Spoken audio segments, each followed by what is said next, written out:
Hi everybody, I'm Melissa from Welcome to the Woods, and I'm back for another This or That DIY.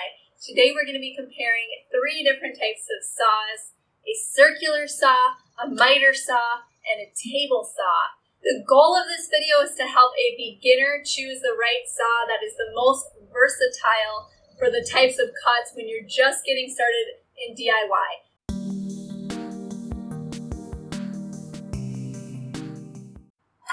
I think I'm going to start with the circular saw first. So a circular saw has a flat piece that guides your saw blades to cut something below the saw spinning.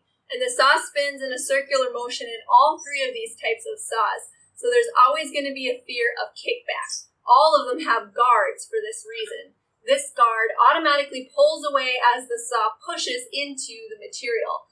So usually they have a 2-part switch, so you'll have to touch like on the side here and the trigger.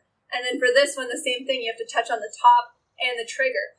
This is a safety measure to protect yourself. So this saw can cut a variety of ways because it's totally, uninhibited by a rip fence or uninhibited by a flat surface. The flat surface is on the top, so you can lay this on top of anything and make a cut. Now, the drawback of this is really only for straight cuts. You can't angle your blade, you can't curve. For something with a curve, you would need a jigsaw, and for angled cuts, I'm going to show you that would be best used with a miter or table saw. However, with a circular saw, you have the freedom to cut short pieces, long rips along the entire length of something. So say you wanted to rip down a 4x8 sheet of plywood, this would absolutely be the choice for me. And this is also very easy to use, provided you set up some type of fence. So a lot of times what I'll do is I'll measure on the piece that I'm cutting with my circular saw, and then I will measure the distance between my blade, the kerf of my blade. You always want to account for the kerf, which is the thickness of the blade that's going to be taken out of the material. So you measure from the edge of the blade to the edge of your plate here, and you can actually set up a straight line with maybe a straight board or a straight edge. Clamp it down on the thing you're cutting, and then slide this against it. You'll also notice when you hire out a contractor, a lot of times they bring a circular saw to the site more than their other saws, and that's because it's just the easiest and the quickest to set up and rip a cut. Now I want to talk about my miter saw. I have a very small miter saw, and this is actually only cuts 6-inch depth. Your miter saw is limited by when the blade comes down, the distance between the guard or the fence here and wherever the blade ends here. So mine's only 6 inches, but it's common to get a 10 or 12-inch miter saw, and you have more versatility there.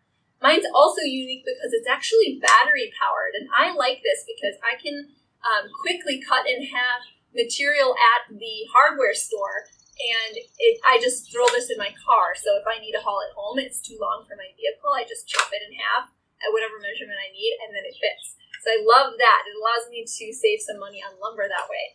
This type of saw is very, very easy to get a 90-degree cut because you have this beautiful fence here to push against. So this is basically meant for cutting perpendicular, but it also can cut. Let me show you. If you lift this up, so I can go 45-degree angle this way. You see that? I can go 45-degree angle this way, and I can go anywhere in between. The other really cool thing is, say you're going to do mitered corners on trim. You want your 2 trim pieces to come into a corner together. You can also, there's a loosening spot in the back, and I can actually tilt my whole blade like this. Isn't that cool? So I can cut a 45-degree angle that way as well. What I don't like about this is you're severely limited by the width of what you can cut. And I also feel limited because the piece I'm working on is unsupported on both sides. So I usually have to set up some type of system on either end of my saw to support the workpiece as I cut it. You'll notice here, this is the guard for my miter saw, which also comes up automatically as it hits the piece, the material that you're cutting. See, it automatically comes up, the guard. The thing that a miter saw is the best for is cutting 45-degree angles, making things like picture frames, installing trim work. It's super fast to just slice a perfect perpendicular cut across 2x4s or small pieces of lumber. This is what I reach for a lot. Now onto this table saw. It might look beastly to you, but this is actually the smallest size table saw that you can get. So a table saw is also very versatile in its own way, but it tends to be more of an investment.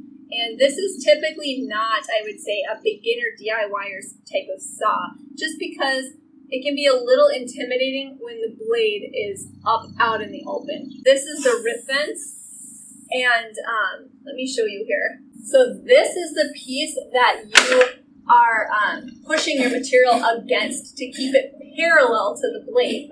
So unlike the miter saw where the material is there cutting, the cut is perpendicular, this one the cut is automatically parallel with the rip fence. And you can do cross cuts on your miter saw by getting like a cross cut sled, or you can do a 90-degree cut by bringing in your miter gauge, which is a piece that sits in this channel, and it pushes your material at a 90-degree angle through the saw. Now, while I can cut larger material on this, I am sort of limited on my table saw by how large my rip fence comes out. And mine goes to, I believe, 22 inches at the maximum. And so you can cut something on here that's larger, but it'll be unsupported and it's quite dangerous. So I would suggest, especially when you're first starting to use a table saw, that you only cut things using your rip fence as a guide. Now you can see here that the blade cranks up, and all of them function like this. Doesn't matter what brand you get. But what you're going to want is that you actually set your blade to the height of the workpiece, and you want your blade to just be slightly above the depth of the material that you're cutting. And there isn't a guard on here right now just because I took it off. But mine does come with a guard. It just really gets in the way of utilizing this saw properly. So the guard is a lot more functional, I would say, on a miter saw or a circular saw. It doesn't get in the way as much. On my table saw, this is the on switch. So it's very simple when it's plugged in for a child to come and flip this on. It's only slightly heavy, but that also makes it a little more dangerous. I do want to show you, though, how you can also create miters with a table saw. So you can cut your blade. You can actually loosen your blade. Mine just does this guy. I just twist that little paddle, and then I can actually change the degree, again, up to 45 degrees. So if I want, I can move this, and it tilts my blade, see? Which I think is so cool. So if you are making a very long cut that you wanted at 45, say you wanted it to match up together, and I did this for my end tables, I can show you. If you're doing a very long cut, then this is what you would want to use. You wouldn't be able to make a long 45-degree angle cut with a miter saw. Okay, so now we talked about the functionality of our three different saws, the circular saw, the miter saw, the table saw. Which one do I think is the first one to buy if you're just starting out in DIY? The winner is a circular saw. And the reason is because it is more versatile since you are not inhibited by a guard. Now, you get much less precise cuts on something like this versus one of these. However, if you do your due diligence, you measure twice, cut once, you can make a variety of cuts with this tool alone. I'd love to hear your comments below which one you think is the most useful saw between the three, and which ones you have in your workshop. Do you own all three? Do you just own one or two? Let me know below in the comments. I'd love to hear from you. If you want to see more This or That DIY and want to learn more from me, Melissa, then go ahead and click the subscribe button on my channel. Thanks so much for joining me on This or That DIY with Melissa Woods. We'll catch you next time.